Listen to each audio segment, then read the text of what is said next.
이스라엘 정부가 만장일치로 1900년대 초 오스만 제국에 의해 약 150만 명의 아르메니아인이 집단 학살된 아르메니아 집단 학살을 공식적으로 인정하기로 결정한 후 이 조치는 지역 내에서 강한 반발을 불러일으키고 있습니다. 오스만 제국의 계승국인 현대 터키는 오랫동안 집단 학살이라는 표현을 거부해왔습니다. 그리고 앙카라는 이제 이스라엘의 인정을 정치적 무기로 사용하고 있다고 비난하고 있습니다. 아제르바이잔도 이번 결정에 대해 비난하고 있는데 바쿠가 예루살렘과 전략적 관계를 맺고 있다는 점에서 중요한 반응입니다. 이번 표결은 이스라엘과 터키의 관계가 급격히 악화되는 가운데 이루어졌지만 외무장관 기디온 사르는 이것이 에르도안 대통령의 지도 아래 드러난 적대감과 수사에 대한 보복 행위는 아니었다고 주장했습니다. 이스탄불에서 드라고만 스트래티지스 대표 오누르 에렌 씨와 함께합니다. 오누르 씨, 24뉴스 영어 방송에 나와주셔서 감사합니다. 터키는 왜 이스라엘의 이번 조치를 정치적 무기로 보고 있나요? 이에 대해 어떻게 보시는지 설명해 주실 수 있을까요? 이유는 두 가지입니다. 첫째, 다른 설명은 말이 안 됩니다.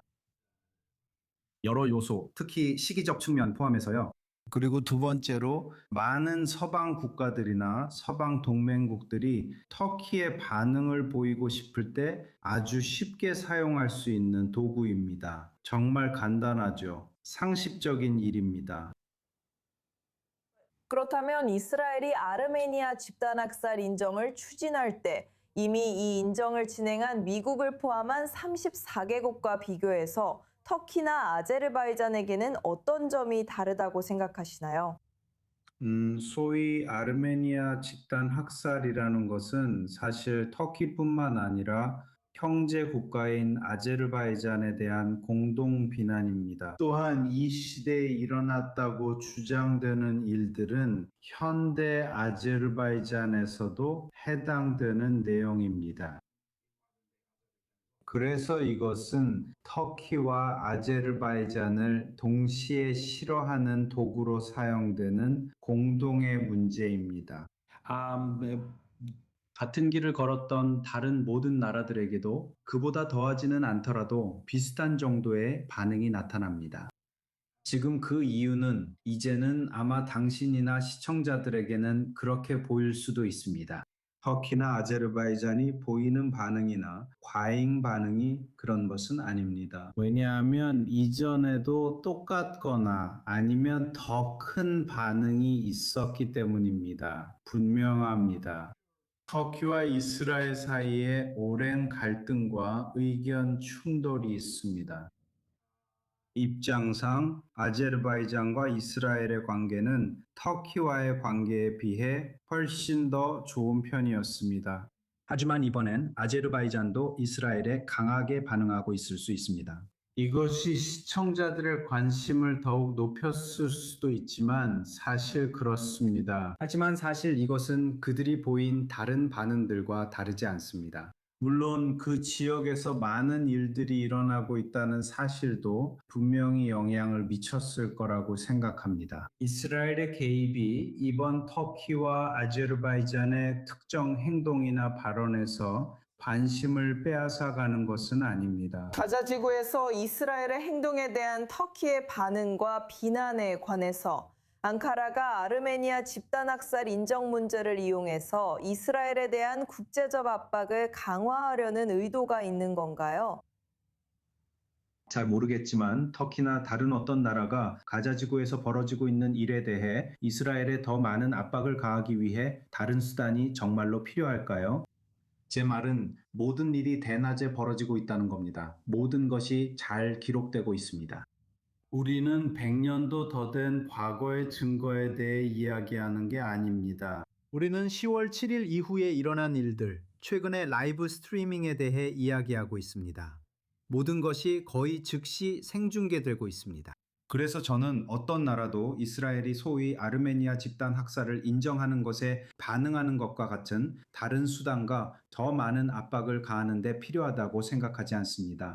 이미 지난 5년, 6년 동안 그리고 10월 7일 이후에 벌어진 일들이 생중계되고 있기 때문에 이스라엘에 더 많은 압박을 가하기 위해 다른 어떤 것도 필요하지 않다고 생각합니다. 감사합니다, 오누르 씨. 이 24뉴스 영어 방송에서 이스탄불에서 분석을 들려주셔서 감사합니다. 감사합니다. 스튜디오에서 마크 레게브 대사님과 함께합니다. 마크 씨, 이번 인터뷰에 하실 말씀이 많으실 것 같네요. 그렇다면 이스라엘이 지금 이 인정을 추진하기로 결정한 이유를 어떻게 설명하실지 궁금합니다. 왜냐하면 이 문제는 이스라엘의 과거 역사에서 여러 번 제기된 적이 있기 때문이죠. 왜 지금 이스라엘과 터키 관계가 최악일 때 이런 결정을 내렸나요? 우선 터키와 이스라엘의 관계는 분명히 최저점에 있지만 아제르바이잔과의 관계는 좋고 이스라엘은 그 관계를 계속 유지하길 원합니다. 이 문제는 역사적 진실과 정치적 부분을 구분해 봐야 합니다. 역사적으로 1차 세계대전 때 많은 아르메니아인이 희생됐습니다. 그리고 말씀하신 대로 유럽, 영국, 미국, 캐나다 등 서방의 많은 사람들이 이것을 집단 학살이라고 부르고 있습니다. 그리고 그것이 거의 국제적인 합의입니다. 하지만 시청자 여러분께 상기시켜드리고 싶은 것은 중동 분야에서 가장 유명한 학자 중 한 명인 버나드 루이스가 학살은 있었다고 했지만 이것이 집단 학살이라고 생각하지는 않는다고 말했습니다. 왜냐하면 집단 학살에는 특별한 기준이 있기 때문입니다. 알다시피 당신은 한 민족을 완전히 파괴하고 말살하고자 하는 것입니다. 그는 차이를 명확히 했고 이스라엘 사람들은 집단 학살이라는 말이 가자 지구에서 이스라엘 행동과 관련해 무책임하게 남용된다는 걸 잘 압니다. 그래서 이 문제의 진실은 역사가들 사이에서 논쟁 중이지만 정치적으로는 집단 학살이 있었다는 것이 합의된 사실이라고 할 수 있습니다. 왜 이스라엘이 지금 그렇게 했을까요? 수년간 이스라엘에 그렇게 하라는 압력이 있었고 심지어 이스라엘을 지지하는 미국 국회의원들조차 왜 인정 못하느냐, 우리는 홀로코스트를 인정하는데 왜 이것은 안 되느냐고 했습니다. 그리고 이스라엘은 항상 터키와의 좋은 관계 때문에 우리에겐 다른 이익이 있고 터키와 좋은 관계를 유지하고 있었기 때문에 그 관계를 해치고 싶지 않다고 말해왔습니다. 이제 더는 고려할 요소가 아니며 이스라엘과 터키 관계는 최악입니다. 그래서 이스라엘은 이 문제에선 서방 합의에 동참할 수 있다고 말합니다. 하지만 다시 한번 정확히 무슨 일이 있었는지에 대한 역사적 논쟁에 대해 생각해보면 분명히 아르메니아인들은 학살당했습니다. 분명히 그들은 부당한 대우를 받았습니다. 분명히 많은 사망자가 있었습니다. 그것이 집단 학살에 해당합니까? 아르메니아 민족을 말살하려는 시도가 있었습니까? 그 부분에 대해서는 논쟁이 있습니다. 그리고 저는 버나드 루이스 같은 저명한 학자들이 그렇지 않았다고 주장해 왔다는 것을 알고 있습니다. 마크, 아제르바이잔에 관해서라면 이스라엘의 가장 중요한 지역 파트너십 중 하나인데 이것이 그 관계에 어떤 영향을 미칠 수 있을까요? 그래서 저는 그렇지 않기를 바랍니다. 제 말은 그들도 우리와 의견이 다를 권리가 있습니다. 그들은 이 결정을 받아들일 수 없다고 할 수 있습니다. 저는 이것이 친구들 간의 의견 차이일 뿐이며 관계에 영향이 없을 것이라고 생각합니다. 두 나라는 강한 관계를 유지하고 있습니다. 그들은 여러 분야에서 서로에게 이익이 되도록 협력하고 있습니다. 그리고 저는 그 관계가 앞으로도 계속 번영할 것이라고 봅니다.